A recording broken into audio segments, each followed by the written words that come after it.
اسدالدین اویسی کے والد یعنی صلاح الدین اویسی ایک یا دو بار نہیں بلکہ لگاتار 6 بار سانسد چنے گئے، لیکن جب 1999 میں جیتنے کے بعد انہیں یہ محسوس ہوا کہ وہ اپنی صحت کی وجہ سے اگلے ایم پی کے الیکشنز میں نہیں لڑ پائیں گے تو انہوں نے اپنی ایم پی کی سیٹ اپنے بیٹے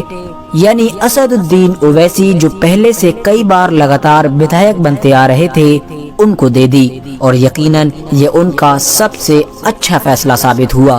2004 میں اسدالدین اویسی پہلی بار حیدرآباد سے سانسد چنے گئے۔ 2004 میں لوک سبھا کا چناؤ جیتنا تھا، بس اس کے بعد تو مانو اسدالدین اویسی کی قابلیت کی وجہ سے ان کی شہرت میں 4 چاند لگتے چلے گئے۔ اسدالدین اویسی 2004 کا الیکشن جیتنے کے بعد جب پہلی بار لوک سبھا میں گئے تھے تو شاید کسی کو بھی یہ اندازہ نہیں تھا کہ آنے والے دنوں میں یہ کم عمر کا دکھنے والا ایک سیدھا سا انسان ہمارے اوپر اتنا بھاری پڑنے والا ہے۔ 2004 کے بعد اسدالدین اویسی نے کبھی بھی پیچھے مڑ کر نہیں دیکھا، لگاتار ایک کے بعد ایک کامیابیوں کی سیڑھیاں چڑھتے چلے گئے۔ 2004 کے بعد جتنے بھی ایم پی کے الیکشنز ہوئے، ہر الیکشن میں اسدالدین اویسی نے بڑی فاصلے کے ساتھ جیت حاصل کی اور حیدرآباد سے لگاتار 4 بار سانسد بن چکے ہیں۔ اس کے علاوہ حیدرآباد کی جو 7 ودھان سبھا سیٹیں ہیں یعنی جس پر ودھائک چنے جاتے ہیں وہ بھی ساری کی ساری اویسی کی ہی پارٹی کے پاس ہیں۔ یعنی اگر یہ کہا جائے کہ حیدرآباد کی راجنیتی میں اویسی کی اجازت کے بغیر ایک پرندہ بھی پر نہیں مارتا ہے تو شاید یہ کہنا غلط نہیں ہوگا۔ دوستو ساتھ ہی ساتھ آپ کو میں یہ بھی بتاتا چلوں کہ اسدالدین اویسی کچھ آروپوں کی وجہ سے جیل بھی کاٹ چکے ہیں، حالانکہ راجنیتی میں یہ ایک عام بات ہے، کیونکہ شاید ہی کوئی ایسا بڑا نیتا ہوگا کہ جس نے جیل کا منہ نہیں دیکھا ہوگا۔ دوستو 1996 میں اسدالدین اویسی نے فرحین اویسی نام کی ایک خاتون سے شادی کی تھی۔ آج اسدالدین اویسی کی 6 اولادیں ہیں، جن میں سے ان کی 5 بیٹیاں اور ایک بیٹا ہے۔ دوستو آپ کو بتاتے چلے کہ اسدالدین اویسی کے سپورٹرز انہیں نقیب ملت یعنی دین کے رہنما کے نام سے پکارتے ہیں، اور شاید اسدالدین اویسی میں نقیب ملت کہلانے کے لائق بہت ساری خوبیاں موجود بھی ہیں، کیونکہ اسدالدین اویسی کی خاص بات یہ ہے کہ وہ ہمیشہ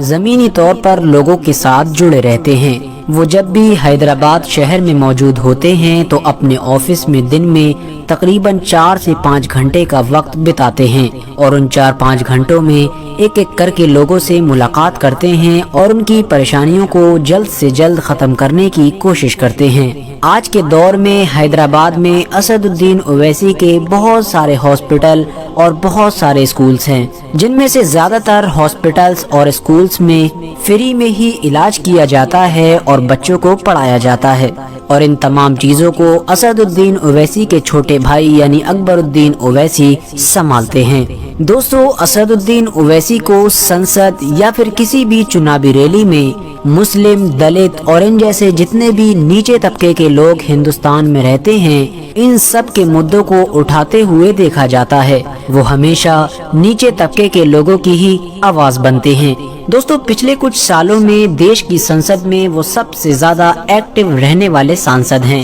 سنسد میں سب سے زیادہ انہی کے بیانوں کی چرچا ہوتی ہے، چاہے ٹرپل طلاق کا معاملہ ہو یا پھر کشمیر کا مدعا ہو یا پھر CAA اور NRC جیسے بڑے مدعے ہوں۔ ان تمام ہی بڑے مدعوں پر اسدالدین اویسی نے سنسد میں اپنی ایسی دلیلیں پیش کی تھیں کہ جس کا جواب دینا کسی بھی سانسد کے لیے ناممکن بن گیا تھا۔ اسدالدین اویسی ہمیشہ سطح میں موجود BJP پارٹی کی تو مخالفت کرتے ہوئے نظر آتے ہی ہیں، ساتھ ہی ساتھ وہ کانگریس کو بھی کبھی نہیں بخشتے ہیں۔ وہ کانگریس پر ہمیشہ یہ آروپ لگاتے آئے ہیں کہ کانگریس نے اتنے سال حکومت کرنے کے بعد مسلمانوں کو کچھ نہیں دیا ہے، کانگریس نے ہمیشہ مسلمانوں کو صرف اور صرف ووٹ بینک کے لیے ہی استعمال کیا ہے، اور یہی وجہ ہے کہ کانگریس جیسی اور جتنی بھی سیکولر پارٹی ہیں وہ سبھی اسدالدین اویسی پر BJP کی B پارٹی ہونے کا آروپ لگاتی آئی ہیں۔ ان کا ماننا ہے کہ اسدالدین اویسی